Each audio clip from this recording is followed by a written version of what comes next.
All right. Hello and welcome. This is the first video in our trigonometry lecture video series.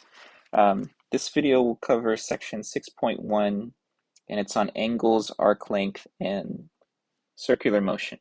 This is sort of where our trigonometry story will begin.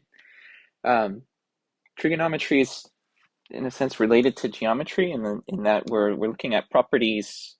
A lot of the properties of trigonometry come from properties of triangles. And we'll start off thinking about, in particular, right triangles.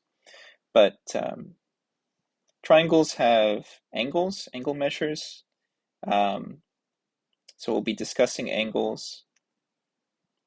They also have side lengths. So we'll think about relationships between side lengths and the angles that produce them. Another big theme in trigonometry are circles and properties of circles, and in particular, a special circle called the unit circle that we'll get to in a later video. But circles also have properties. They have a center point, they have a radius, they have a circumference. We can think about area. So we're going to start tying these ideas together. So first, I'd like to discuss putting an angle in standard position. Because we can think about angles inside of triangles however we want to kind of formalize angles, and in particular, we want to place them on the Cartesian plane, so on the XY coordinate plane.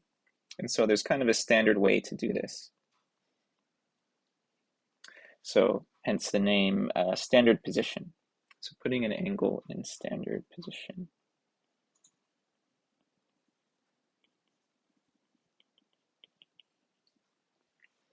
All right, so an angle in standard position is represented using two rays. And if you remember from geometry, a ray is like a line segment that has a starting point and continues infinitely in a particular direction. And you can place a ray anywhere. So if we're placing an angle, we start in standard position. We would start at the origin. So if this is the XY coordinate plane.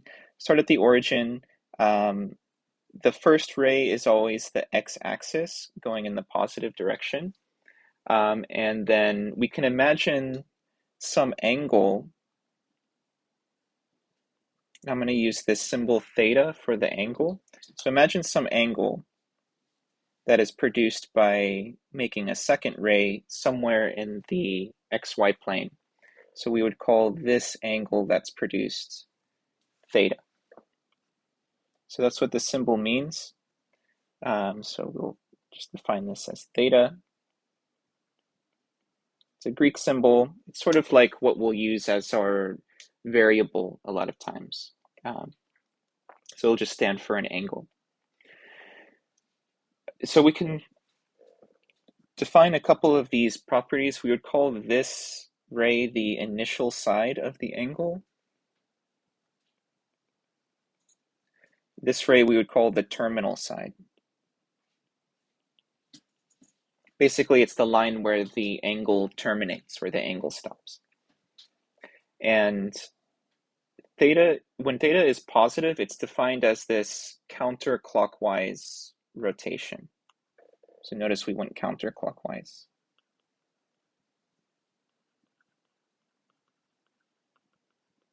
So we would say it's a positive angle if we are rotating counterclockwise. So let me just make a note here. I would say if theta is positive, if it's greater than 0, we rotate counterclockwise.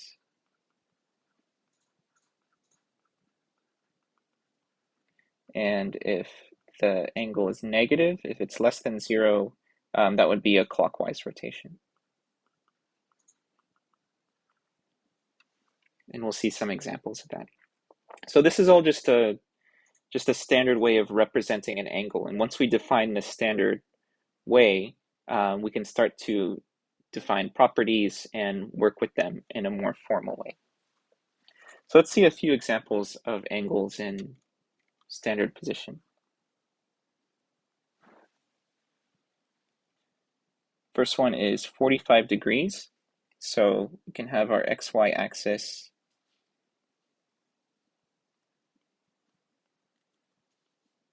a 90-degree angle. Well, that would be a right angle, so that would be this entire thing. 45 degrees is half of that. So we'd have our initial ray. The terminal ray would be going halfway through the first quadrant. Hopefully you've learned about quadrants in the XY plane. Just as a reminder, the way it's labeled, it also goes in counterclockwise rotation. Quadrant 1, quadrant 2 is over here, where x is negative, y is positive. Then this is the third quadrant, where x is negative and y is negative, if you were, say, plotting a point there. And then this is the fourth quadrant, where x is positive and y is negative. So, just as a refresher, or if you haven't seen that defined before. So we would say that this angle, 45 degrees, we can call this theta, 45 degrees, it terminates in the first quadrant.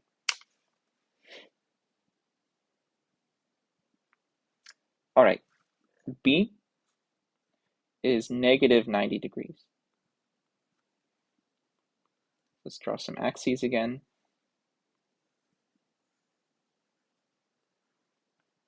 So I mentioned an angle is positive if it rotates counterclockwise and negative if it rotates clockwise.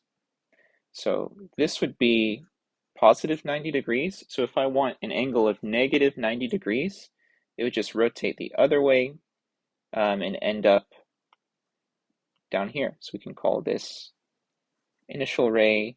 Terminal ray will be the negative part of the y-axis, and we'll call this angle theta, negative 90 degrees.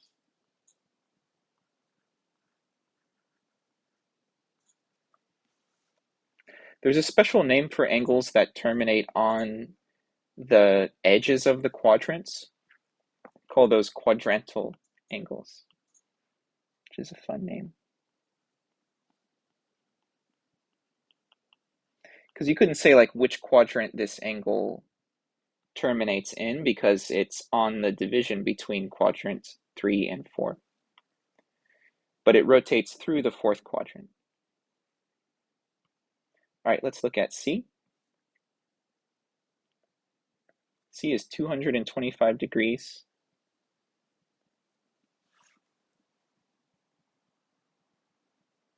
Let's get our axes.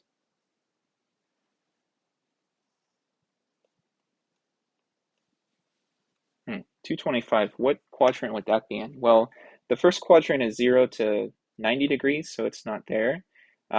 This would be 180 degrees, so it must be beyond that.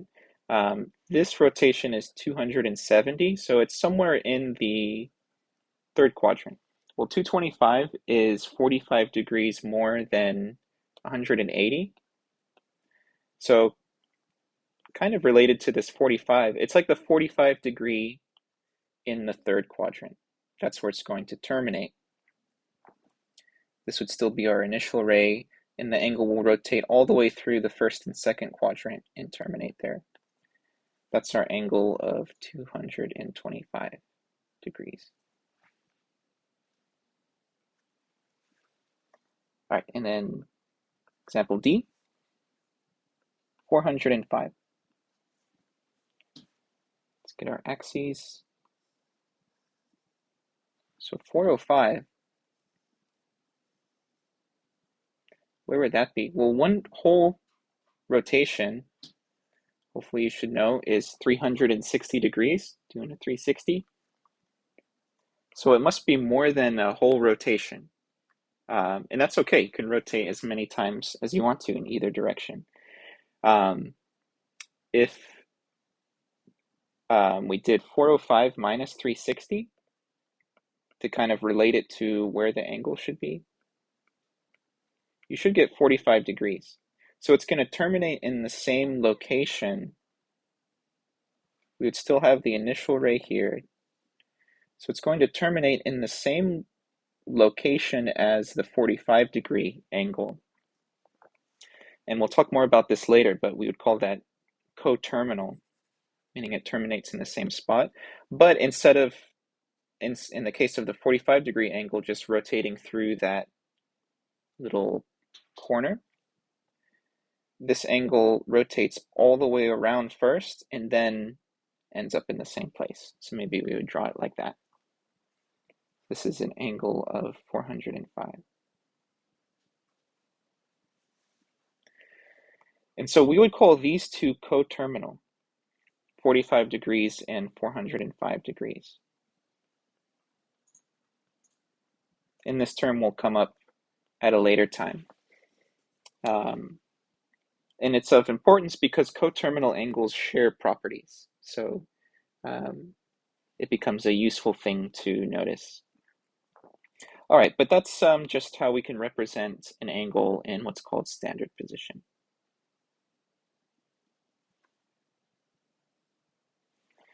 So the measurement of degrees that we were used to hearing about, talking about 360 degrees, 180, 90 degrees, it can be split up into smaller quantities because, oftentimes things will fall between, say, 45 and 46 degrees. We would want some way of measuring in between. And we have some ways of converting it. So first I'll show the symbols that we use. Should be familiar with the degree symbol. So this is when we're talking about degrees. You can split up a degree into what's called minutes, and that's using little dash mark. And there's 60 minutes in 1 degree. So that's what this first statement is saying. It says one rotation is 360 degrees. 1 degree is made up of 60 minutes. So it's like a subdivision of time. And then just like our keeping of time, we can also talk about seconds. So seconds are notated by 2 little marks. This is seconds. And just like you would expect, there's 60 seconds in 1 minute. And we could do some conversions between these different kinds of units. For instance, if we wanted to convert from degrees to minutes,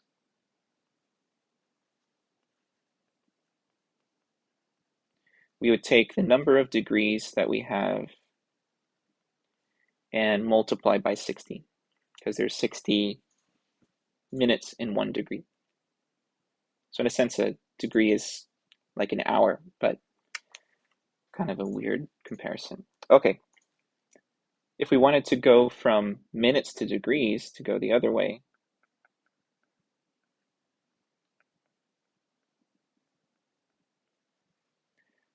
we would do the opposite. We would take the number of minutes that we have and divide by 60. Similarly, if we wanted to go from minutes to seconds,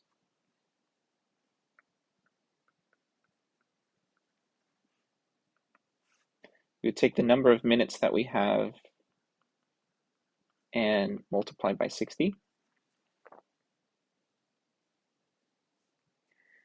And let's say we want to go from seconds to degrees.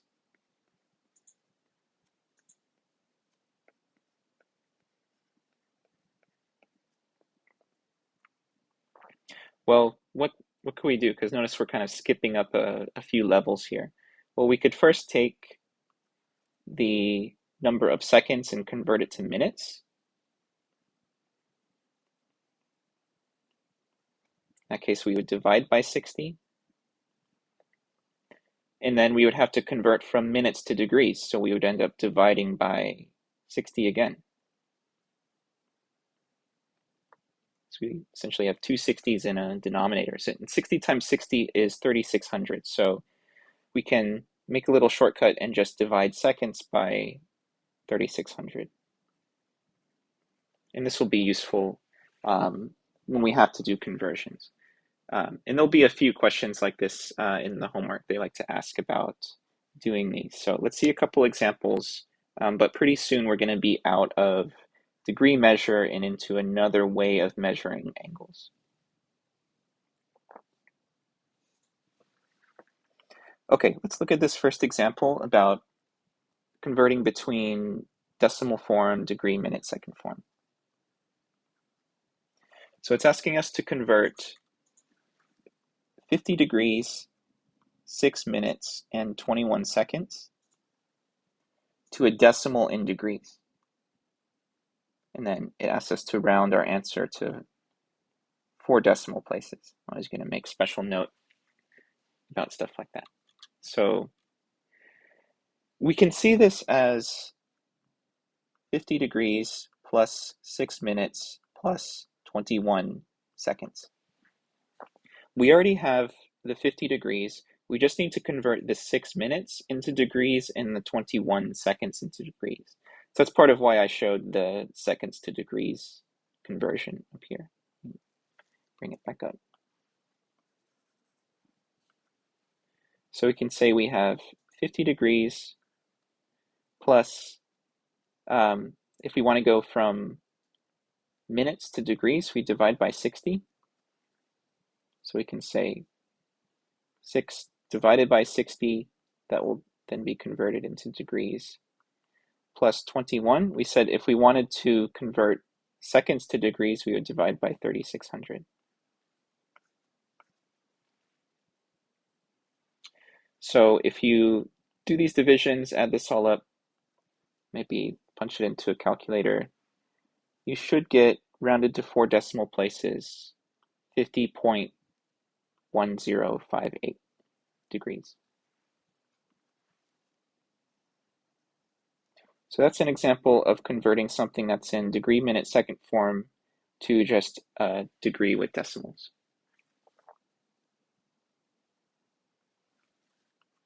So let's go the other way. Let's look at example B. This time we have 21.256 degrees, and it wants us to convert this to degree, minute, second notation and to round the answer to the nearest second.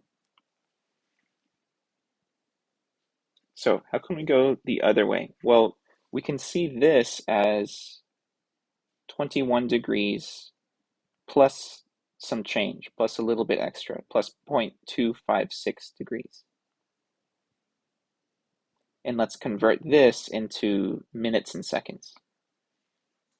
Well, first, if we want to convert from degrees to minutes, we said earlier that we would multiply by 60.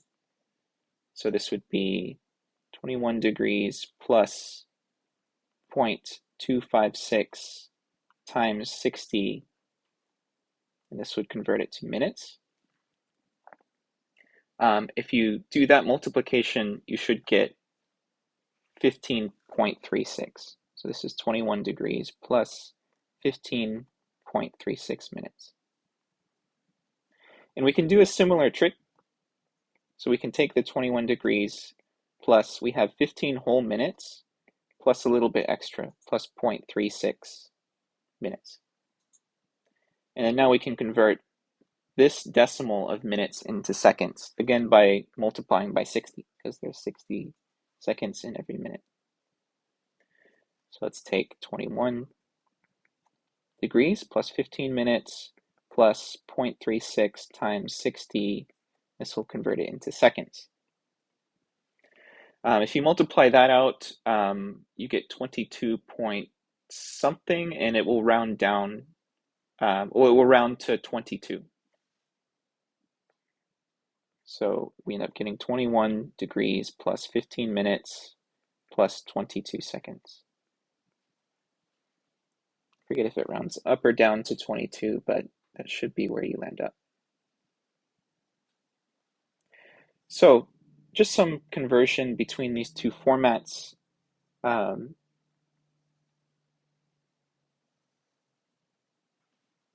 But as you can see, this is a little bit cumbersome. So there's another way to represent angles that we're going to use pretty exclusively um, when we learn a lot about trigonometry. However, we can still use degrees because a lot of things are still measured in degrees, especially in real world application.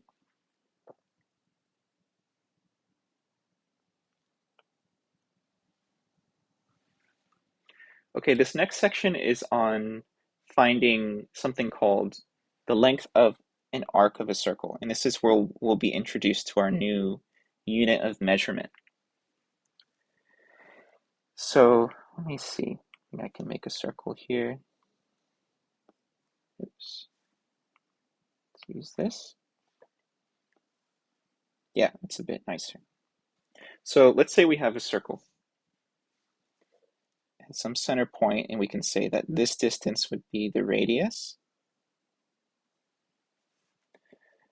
If we were to sort of treat this like the initial ray of an angle, and we can measure some angle in the clockwise rotation, we'll call that theta. And let's say the angle terminates, let's say this is our initial ray, and let's say the angle terminates somewhere over here. So in a sense, we're creating like a little slice of this circle by some angle. Instead of going a whole 360 degrees, we're just going some smaller angle. And you can see this carves out some slice of the circumference of the circle. This is what we call the arc length.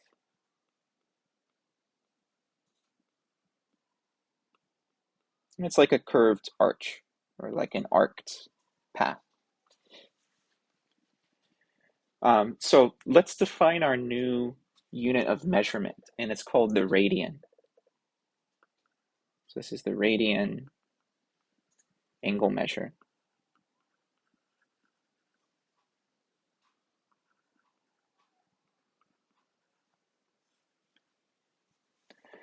So if we were to have an angle, some angle, that it produces an arc length of 1 radius, meaning that this distance and this curved distance, if you were to like flatten it out, you would get the same distance. It's the same thing. If we were to like take a radius and then curve it over the edge of a circle and think about what angle produced that arc,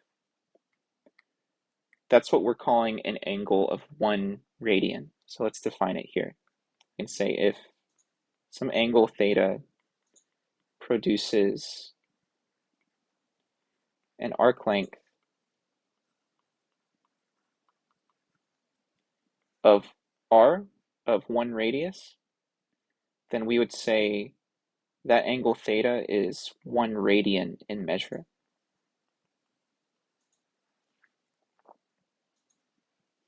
So this is just how we will define it. It sort of frees us of some of the troubles with degree measure. It also makes formulas a lot more simple, and that's, I think, part of this definition. And it relates the angle to some like imaginary circle in which it exists. And so we can produce now formulas for things like arc length or say like the area of a section of a circle. You're probably familiar with an arc length that goes all the way around the circle, aka the circumference. Hopefully you recall that circumference,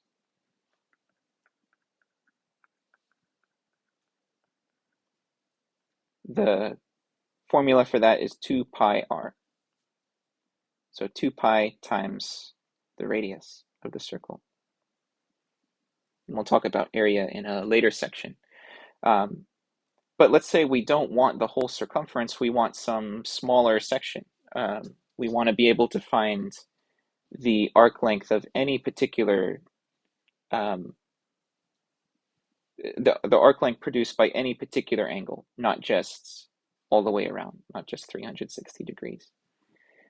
So we have a formula for that. So this says for a circle of radius r, a central angle of theta radians, and it's important to note that this angle is in radian measure and not in degrees. Subtends an arc, meaning that this angle produces an arc, produces this arc length, whose length s is given by this formula. S equals r theta. So just to give a demonstration of like where this came from, we can do a quick derivation using proportionality. So we can say the proportion of the arc length, we're calling S the arc length, the proportion of the arc length to whatever angle produced it, it should be proportional to something that we do know, like a circumference, which has, we can call that an arc length of 2 pi r. This is proportional to the rotation of 2 pi.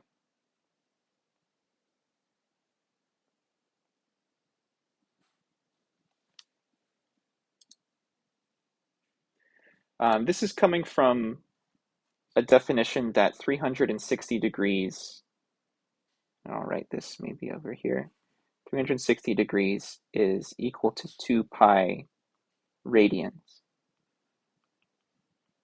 So this is like our unit conversion. So a full rotation is 2 pi radians. The circumference is 2 pi r. So this is proportional to some smaller arc length over some angle that produces it. You can see that some things cancel out nicely, both the 2 and the pi. So 2's cancel, pi's cancel, and we can solve for this s by multiplying the theta over to the other side. So therefore s equals r theta, where s is our arc length,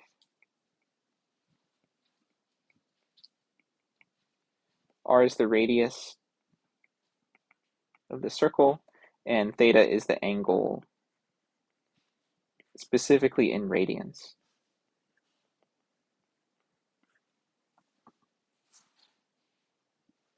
Just to give an example of where the formula comes from. Main thing is just to recall the particular formula. So let's see it in practice.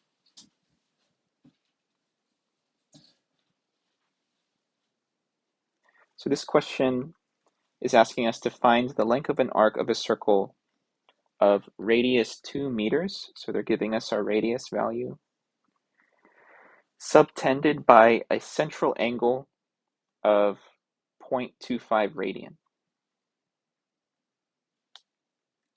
So we know our formula, S equals R times theta. We have a value of R of 2 meters, and our angle is 0.25 radian.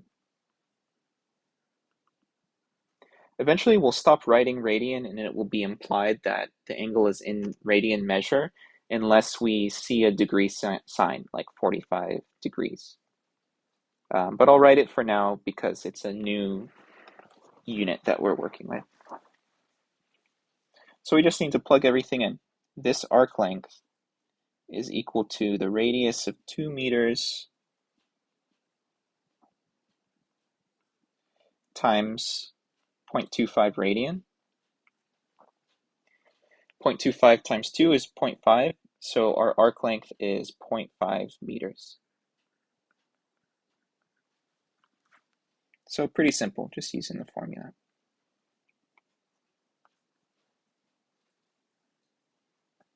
But just as a heads up, in some of the homework questions, maybe they won't be asking you for the arc length, and they might be having you solve for the radius of a circle, or maybe the angle that produced it. So you may need, just plug in what you have. It's useful to write out what's given to you and then solve for whatever the unknown is.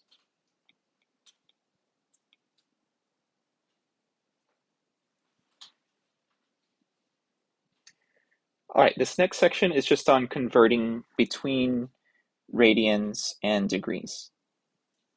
I mentioned before, it was kind of a preview, we're defining one revolution as 2 pi radians, one full spin around in 360 degrees. So we can say 360 degrees is 2 pi radian.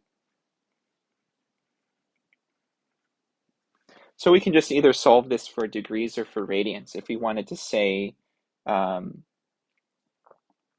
first we can simplify it. That's what they have here. We divide both sides by 2. 360 divided by 2 is 180 degrees equals pi radian, just to make it a bit simpler. And then from here, we can solve either for degrees or we can solve for radians, either by dividing both sides by 180 or dividing both sides by pi. If we divide both sides by 180,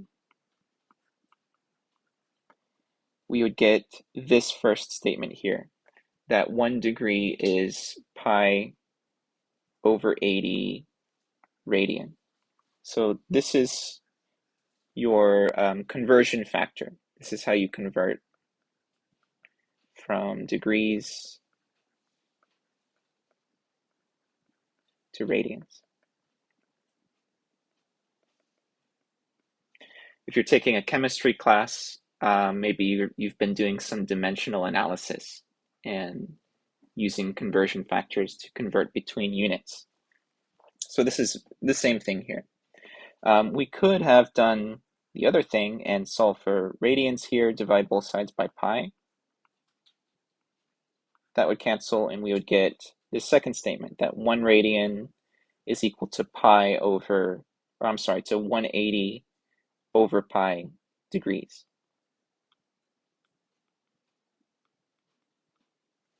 So this is how we would convert from radians to degrees.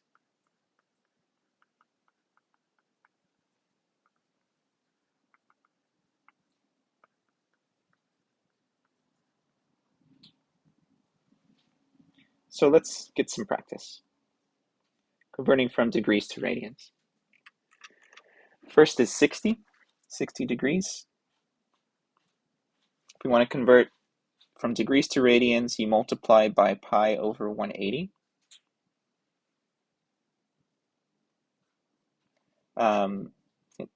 Multiplication of two fractions, we can do some cancellation. 60 goes into 180 3 times, so this will reduce to pi over 3 radian. And we could have plugged this into a calculator and gotten some likely long decimal, but it's useful to leave it in this exact form. And that's what we'll be working with most of the time, unless, or at least for certain angles. So you'll see this pi over 3 radian for 60 degrees come up a lot. All right, next up, 150 degrees to radians, multiplied by pi over 180. Do some similar cancellation. 150 over 180 reduces to 5 over 6, so this becomes 5 pi over 6 radian.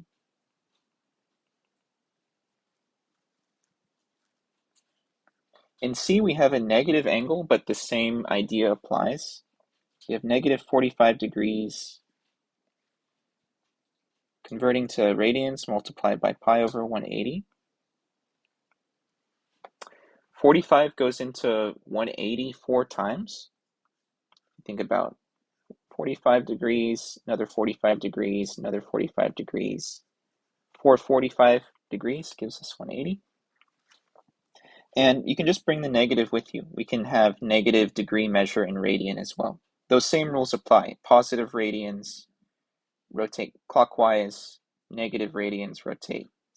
I'm sorry, positive rotates counterclockwise, negative rotates clockwise. So this would become negative pi over 4 radians. So that tells us that if we had positive 45 degree angle, it would be positive pi over 4. That's another one that comes up a lot. In D, 90 degrees. We can do the same conversion times pi over 180. 90 goes into 180 two times, so we end up with pi over 2 radian.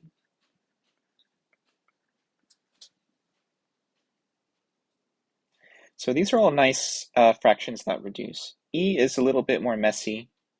We have 107 degrees multiplied by pi over 180. We don't get a nice reduction. So this would be one that you could plug into a calculator, and let's say this is approximately equal to 1.868 radian. So long story short, converting from degrees to radians, you would multiply by pi over 180. So let's go the other way, converting from radians to degrees. Let's start with pi over 6 radian. So to go from radians to degrees, you would just multiply by, instead of pi over 180, 180 over pi.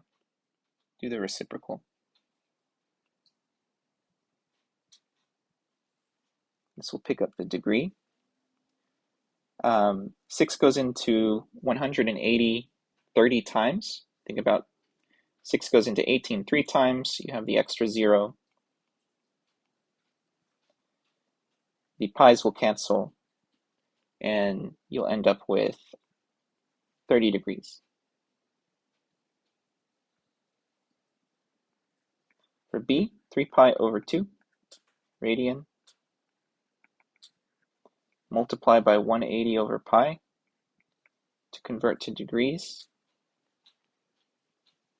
180 divided by 2 is 90, and then 90 times 3 is 270. And then notice the pi's cancel when you go from radians to degrees, because you never usually see degrees mentioned with a pi in it. You usually see a pi in radian measures, so the pi should cancel. That's one way to remember. It can be easy to confuse these. Should I multiply by 180 over pi, or should I multiply by pi over 180? Well, if you want to cancel the pi will be on the bottom, so that would be going from radians to degrees. If you want to pick up a pi, the pi would be on top. So that would be going from degrees to radians. All right, so the pi's cancel, and we mentioned this becomes 270 degrees. See, another negative angle, but no worries. Just take the negative with you. Negative 7 pi over 4 radian multiplied by 180 over pi. Do some reduction. You should get negative 315 degrees.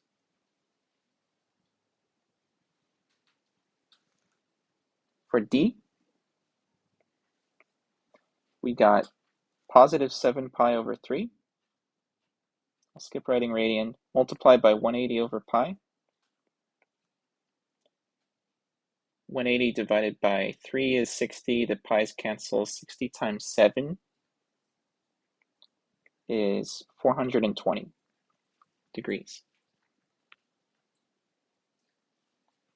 And then lastly, for E, 3 radian. Notice this one doesn't have the pi attached, so this one will probably just express as a decimal. So multiply by 180 and then divide by pi. You'll get approximately 171.89 degrees. So from radians to degrees, multiply by 180 over pi. So I want to show you all some common angles that you'll encounter in trigonometry. I have this already subdivided. And they have this table for you. We could go through and convert all of these, but they're showing us already.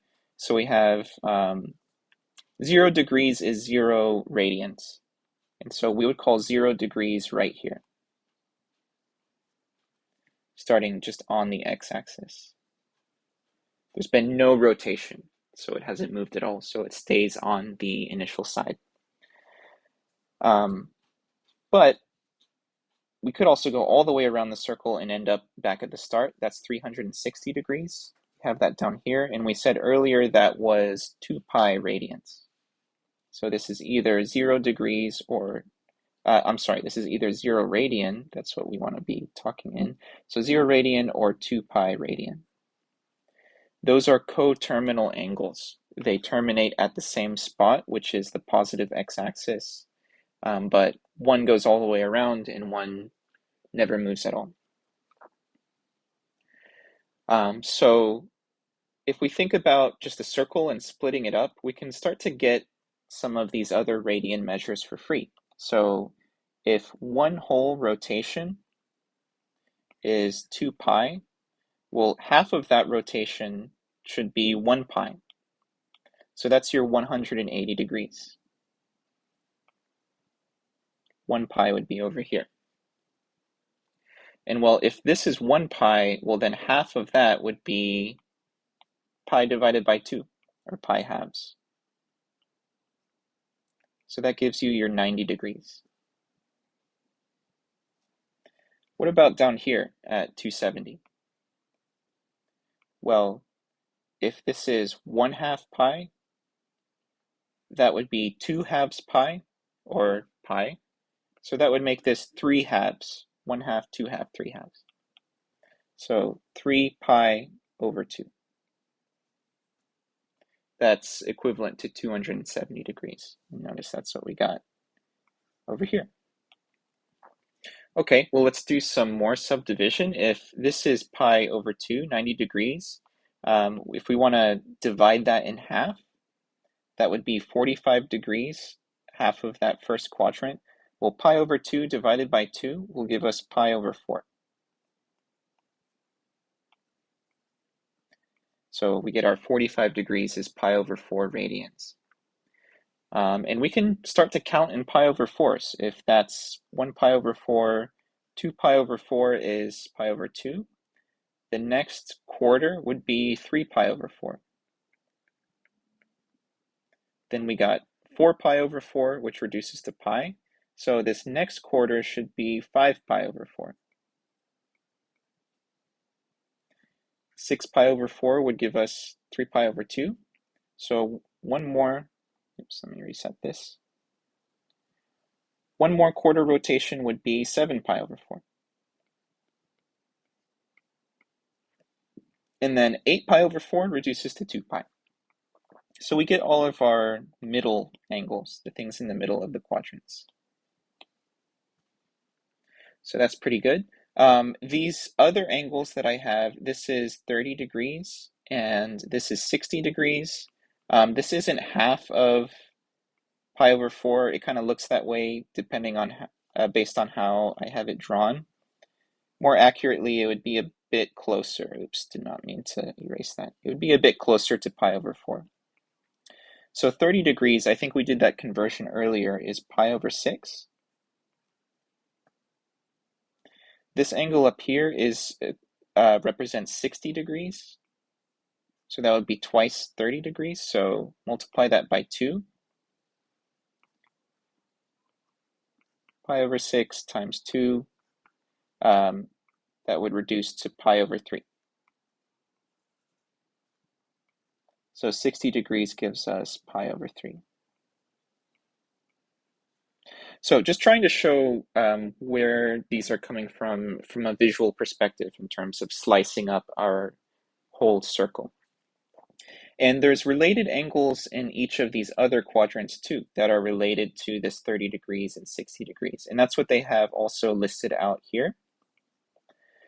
So this would be 0 degrees, 30 degrees, 45, 60, 90, and then 120 is 2 pi over 3.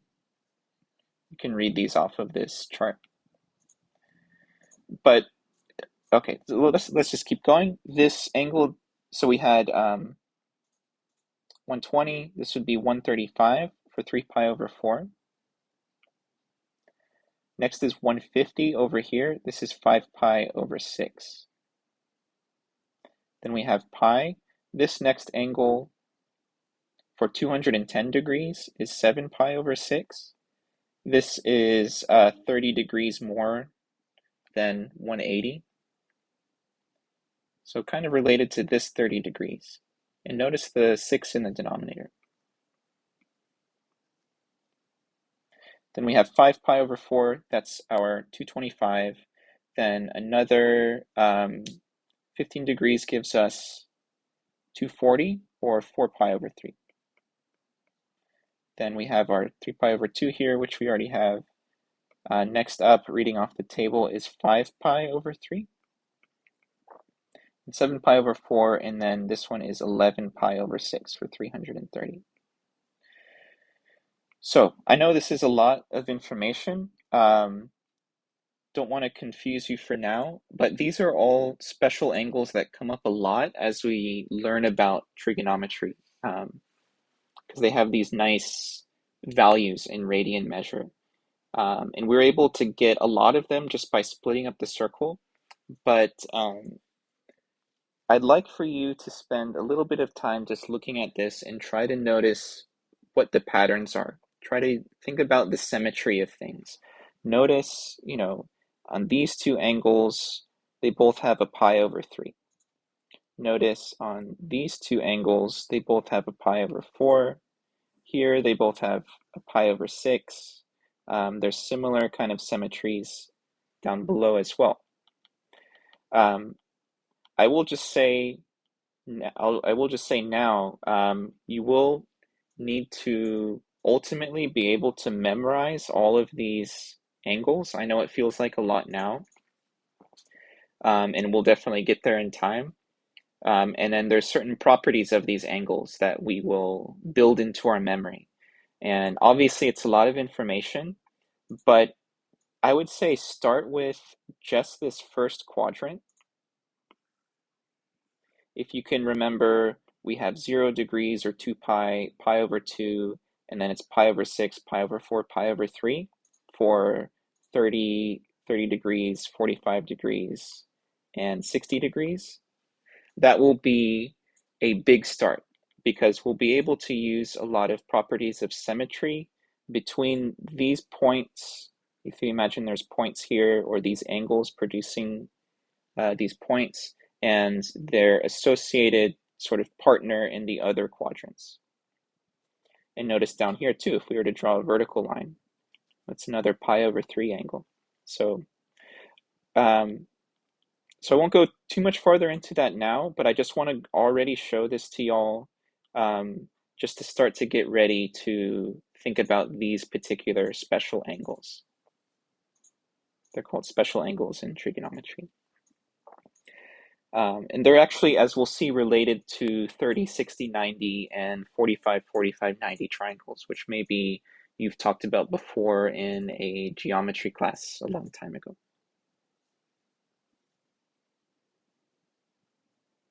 All right, so earlier we sliced the circumference into a smaller arc length. We can do a similar thing with the area and produce what's called the area of a sector of a circle. So if we have a circle, you could imagine the entire area, filling it in, and hopefully you recall the area formula for a circle. Area is pi r squared, where r is the radius of the circle that we're talking about. And the larger the radius, the larger the area. But we want to be able to be more powerful. We want to be able to find the area of some small slice of a circle. And that's where this formula is coming from.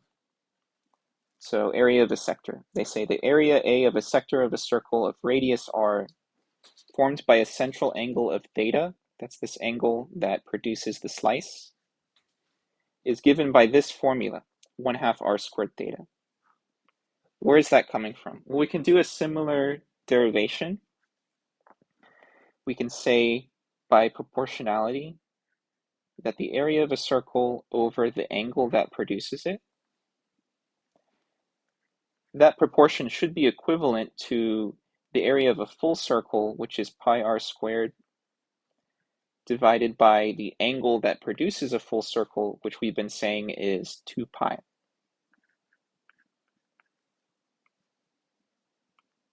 So notice the pi's cancel.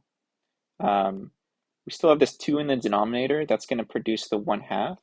And then we can multiply this theta up into the numerator to solve for A. So we can say a general area A, not just the area of a whole circle, but the sub area, the area of a sector, is equal to 1/2, because we have like a 1/2 here. We have r squared, and then we picked up a theta when we multiplied it over. And notice that's our formula here. So again, for those of y'all that are more curious about where some of these formulas come from, I just like to include derivations. And also it's helpful if you forget these formulas to remember how to derive it yourself. That has happened to me in the middle of an exam. I want to forget the equation. Let me build it again from scratch. Or from, not from scratch, but from pieces of information that I do know to be true. Some older bits like, well, a whole circle is pi r squared, so let's do a little proportion to find out what a subset of the circle should be. All right, so we got a new formula. Let's put it into practice. Find the area of a sector of a circle of radius 2 feet, formed by an angle of 30 degrees. And I didn't mention earlier, but this theta is in radian measure. So might be a little tricky here. If they throw a degree angle at you, you'll need to first convert it into radians in order to plug it into the formula. So let me just write the formula again. Area is 1/2 r squared theta. We know that our radius is equal to 2, and our angle is 30 degrees. If you recall from that last set of common angles, 30 degrees was pi over 6.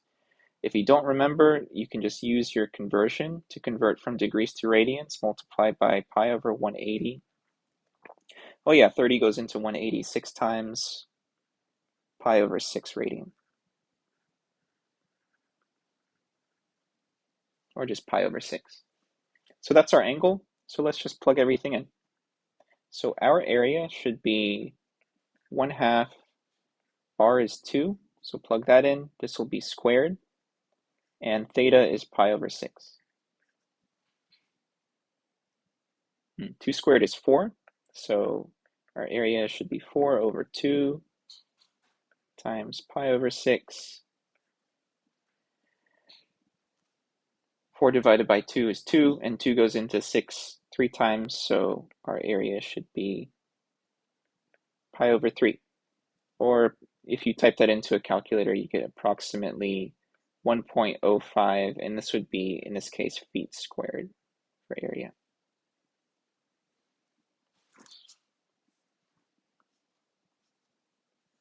So that's using that formula, and in a similar way in the homework questions, they'll probably start off by having you find the area of a sector, but maybe they give you the sector area and the angle, and they want you to solve for the radius.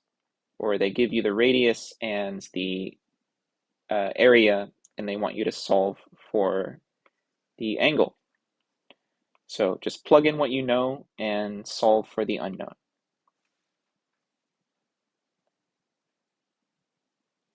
All right, our last topic that we can describe using angles and movement about a circular path is to find what's called the linear speed of an object traveling in circular motion. So now we can think about how quickly something would move, a rate of change. So let's define what they mean by linear speed here. It says, suppose that an object moves on a circle of radius r. So imagine if some imaginary circle, this would be like the path, has a radius r at a constant speed. It says if s is the distance traveled, so it travels along some arc length. Let's say it moves up to here. We can imagine this is the angle that describes it. So it travels some distance. It has a certain speed. And this distance is what we've defined as the arc length, which we've called s. I'm not sure why they've used s for arc length. A is taken for area, possibly from another language. Or they just chose s. So if we're thinking about speed or velocity, how do you calculate velocity? Well, it's distance over time. The distance that you travel over the amount of time that it takes to travel that distance. You're going 30 miles per hour, something like that. So let's convert this. We're saying this distance is arc length. So we can say velocity is the arc length that's traveled, the distance, over the amount of time. We can call time t. This is our linear speed. This is the speed that it travels along that arc length. So this is where that formula is coming from. But remember that S is, how is S defined? Well, S is equal to r theta. So we could also produce another formula too. And I would bet that in the homework, maybe they give you a question where they give you the radius and the angle and amount of time and ask for the velocity. So just recall that distance or arc length, distance around a circle, arc length is r times theta. So that's the speed in which, if you imagine like a little object traveling along this path would go, the linear speed. But we can also think about the speed in which this angle is changing. It's going from 0 to, if this is straight up, from 0 to 90 degrees, or from 0 to pi over 2 radians. That has a rate as well. And that's what we're going to call the angular speed.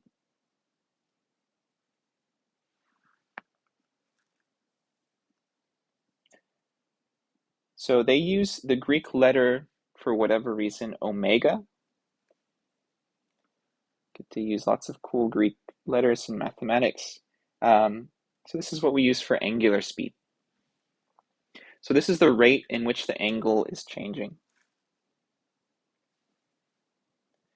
We can think of it as a velocity also. We can say that angular speed is the amount that the angle changes over the amount of time that passes. So quite simply, we can just say that angular speed, or omega, equals angle theta over time, where theta is in radians.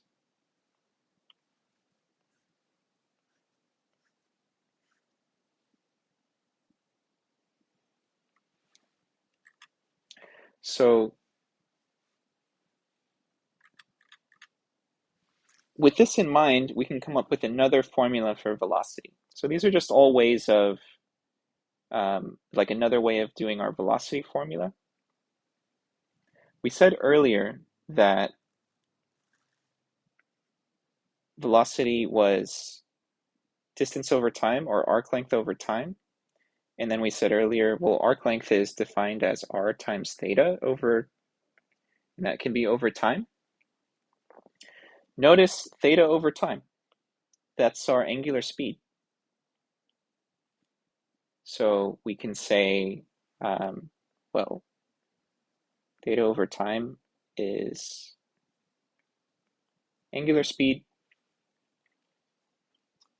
So we can view this as r times theta over time, and replace theta over time with our omega symbol. So we can say velocity is also defined as the radius of the circle in which it's traveling around times the angular velocity. So just another useful formula, because maybe in the question they give you the angular velocity and the radius, as opposed to using this formula if you were given the arc length and the time in which it's traveled. So depending on the information that you're given, you may use one of these formulas over the other. So let's see an example. So it says, a child is spinning a rock at the end of a 2-foot rope at a rate of 180 revolutions per minute, RPM. That's something that we can measure. So he's spinning this rock kind of like a, so he's spinning this rock around, and it's going around 180 times every minute. So it wants us to find the linear speed of the rock when this is released. So how fast is this rock traveling along this path so that when it releases it, it's going at a certain speed? How fast is that speed? Well, we can find that out. If we know the RPMs, we can find out how fast the object is moving. And we know that this is a 2-foot rope, and that gives us the radius. So 180 RPM, that's our angular speed. And we want to convert this to linear speed. Well, we need to, in a way, convert this. We're talking about revolutions. We need to convert that to radians. If we're thinking about 180 revolutions per minute, let's do some unit conversion. We want to, well, we know that one revolution is 2 pi radians. So a little unit conversion. I put the revolutions on the bottom because I want those to cancel, and I want to obtain the radian. You always, if you're doing dimensional analysis or conversion between units, and you have some conversion factor like this, you want to put the unit that you want in the end on top and the unit that you want to cancel on the bottom. So just a little tip. I'm sure if you're taking chemistry, you'll be doing lots of that. All right, so 180 times 2 is 360. So this is 360. We still have the pi radian per minute.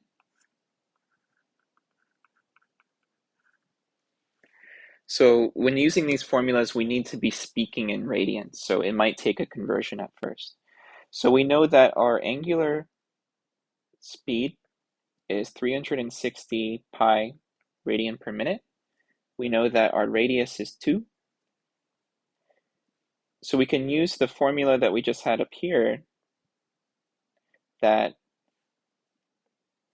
linear speed or velocity is equal to the radius of the circle times the angular velocity. Radius of the circle is 2. Angular velocity is 360 pi radian per minute.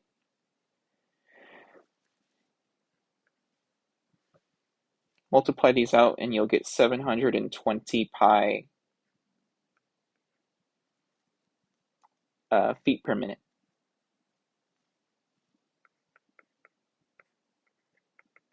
Because we had a measure of feet for a radius, and then this was per minute. Could also convert that to feet per second. It doesn't tell us specifically what it wants, but in terms of the homework questions, keep an eye out for how they want it expressed. That might get you. It's like, oh, I thought I had the right answer, but it was per minute and not per second. So just keep that in mind.